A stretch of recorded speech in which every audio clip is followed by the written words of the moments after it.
वास्तु के अनुसार मंदिर कैसा होना चाहिए,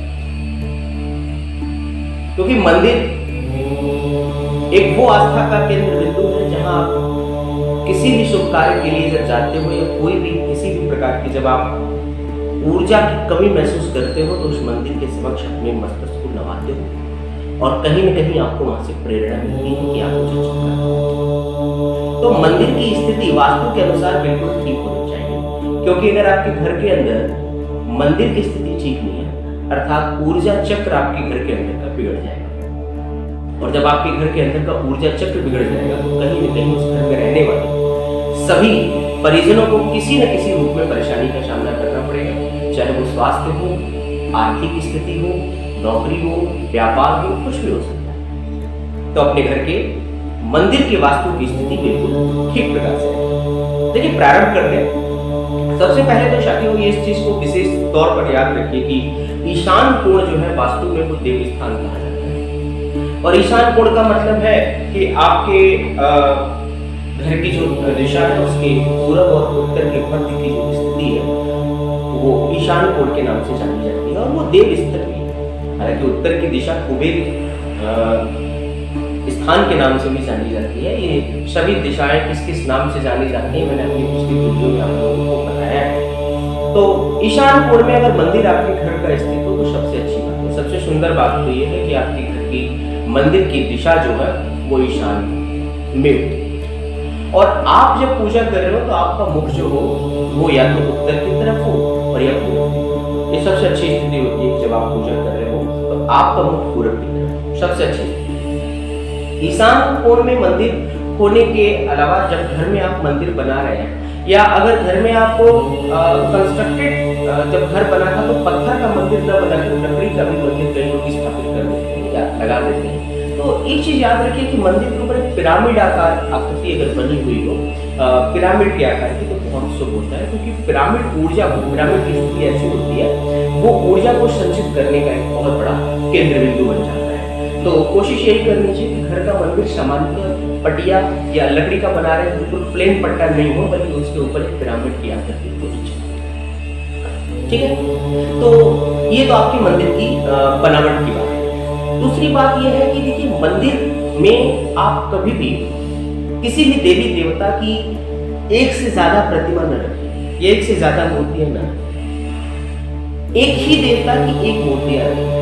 अगर बहुत सारे देवताओं की मूर्ति आपको रखनी है तभी एक एक मूर्ति आप रख सकते हैं, एक फोटो लगाइए।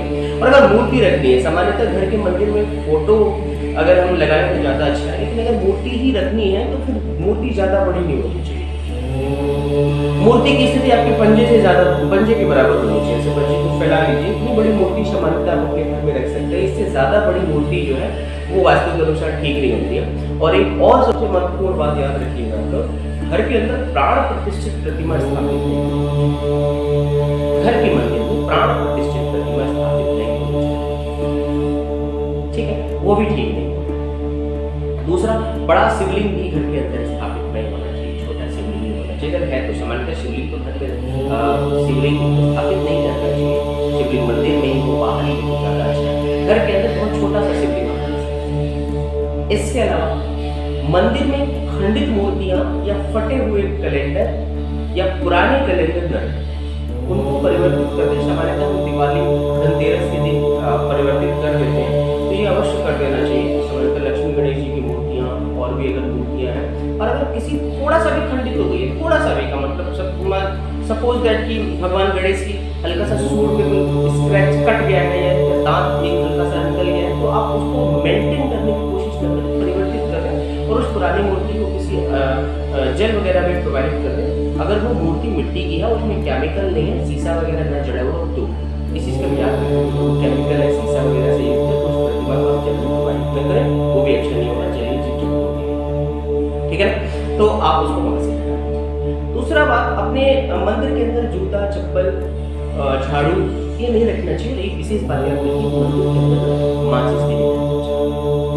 माचिस अगर या तो माचिस को छुपा के रखिए किसी ऐसी जगह पे जहाँ लॉकर वगैरह हो मंदिर के आसपास, उसमें रखें। और जली हुई तिली तो कभी भी मंदिर के अंदर नहीं रखनी चाहिए, इस चीज का विशेष याद रखें। ठीक है, और सबसे जो बढ़िया बात यह है कि आप जब भी अपने इष्ट का ध्यान करें वातावरण बहुत अच्छा होना चाहिए। अगर वहाँ पे खुशबू वाली चीज़ें आप लगाइए, वो बत्ती लगाइए, दीपक जलाइए, घी का दीपक जलाइए, बहुत अच्छी बात होती है, बहुत शुभ बात है।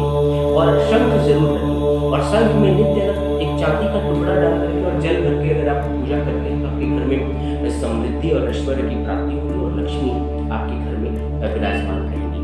तो शंख रखिए और शंख में जल और कोई भी चांदी का एक टुकड़ा डाल करके पूजा करें। तुलसी का जो पेड़ है वो मंदिर के अंदर न होकर के मंदिर के बाहर होना चाहिए, क्योंकि वैसे भी प्रकाश की उसको ज़्यादा आवश्यकता होती है, तो उस स्थान पर तुलसी अगर आपके घर में है तो तुलसी को भी आप और घी का दीपक और धूपबत्ती दिखाएं, ये भी बहुत शुभ बात होती है। तो इस प्रकार से अगर आप अपने घर के मंदिर को सजाते हैं, इस दिशा का अगर आप ध्यान रखते हैं तो आपके घर में शुभ समृद्धि की निरंतर वृद्धि होगी। लेकिन अगर इसकी विपरीत अगर आप जैसे अगर किसी का नेतृत्व कोण में अगर मंदिर बना हुआ है जहाँ पे सामान्यतः शौचालय होना चाहिए तो वो अच्छा नहीं होता है। दक्षिणमुखी मंदिर भी बिल्कुल ठीक रहता है। हालांकि कुछ देवताओं के दक्षिणमुखी मंदिर ठीक माने गए, जैसे हनुमान जी का दक्षिणमुखी मंदिर शुभ होता है, परंतु अगर सिर्फ हनुमान जी का मंदिर बनवा रहे हो तो ठीक है, अन्यथा अगर अन्य देवता भी अगर आपको घर के मंदिर में रखने हैं और सामान्यतः आप अपने घर में अन्य देवताओं को भी रखते हो तो फिर आप दक्षिण मंदिर मत रखिएगा, ईशान कोण में ही रखने का प्रयास कीजिए। उत्तर दिशा में आप चुन सकते हैं तो आशा उम्मीद करता हूँ कि इस ज्ञान से आप सभी लाभान्वित होंगे और परमपिता परमेश्वर की आप सभी लोगों को बहुत बहुत कृपा हो और आप दिन दुना रात चौगुना ऐश्वर्य और तरक्की को प्राप्त करें। इन्हीं शुभकामनाओं के साथ